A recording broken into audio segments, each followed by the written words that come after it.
सर्दी की एक रात, एक दर्द भरी दिल छू लेने वाली कहानी। मैं थक हार कर काम से घर वापस जा रहा था। कार में शीशे बंद होते हुए भी जाने कहाँ से ठंडी ठंडी हवा अंदर आ रही थी। मैं उस सुराग को ढूंढने की कोशिश करने लगा, पर नाकाम रहा।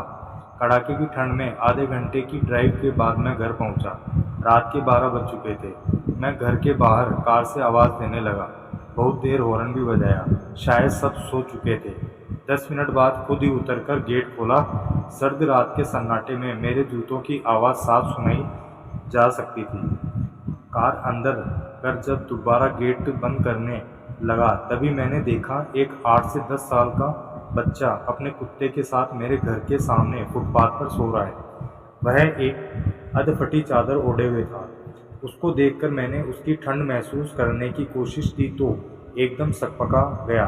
मैंने मोंटे कार्लो की महंगी जैकेट पहनी हुई थी, फिर भी मैं ठंड को कोस रहा था। और बेचारा वो बच्चा, मैं उसके बारे में सोच ही रहा था कि इतने में वो कुत्ता बच्चे की चादर छोड़ मेरी कार के नीचे आकर सो गया।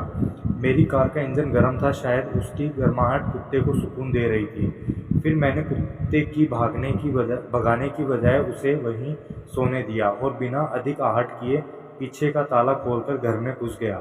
सब के सब सो रहे थे। मैं चुपचाप अपने कमरे में चला गया। जैसे ही मैंने सोने के लिए रजाई उठाई, उस लड़के का ख्याल मन आया। सोचा, मैं कितना स्वार्थी हूँ। मेरे पास विकल्प के तौर पर कंबल, चादर, रजाई सब थे, पर उस बच्चे के पास एक अधफटी चादर भरी थी। फिर भी वो बच्चा उस अधफटी चादर को भी कुत्ते के साथ बांटकर सो रहा था, और मुझे घर पर फालतू पड़े कंबल और चादर भी किसी को देना गवारा नहीं था। यही सोचते सोचते न जाने मेरी कब आंख लग गई। अगले दिन सुबह उठा तो देखा घर के बाहर भीड़ लगी हुई थी। बाहर निकला तो किसी को बोलते सुना, अरे वो चाय बेचने वाला सोनू कल रात से ठंड में मर गया।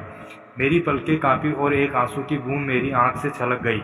उस बच्चे की मौत से किसी को कोई फर्क नहीं पड़ा, बस वो कुत्ता अपने नन्हे दोस्त के बगल में गुमसुम बैठा था, मानो उसे उठाने की कोशिश कर रहा हो। दोस्तों, ये कहानी सिर्फ एक कहानी नहीं, ये आज के इंसान की सच्चाई है। मानव से अलग मानवता चली जाए तो वो मानव नहीं रहता, दानव बन जाता है। और शायद हम में से ज़्यादातर लोग दानव बन चुके हैं। हम अपने लिए पैदा होते हैं, अपने लिए जीते हैं और अपने लिए ही मर जाते हैं। ये भी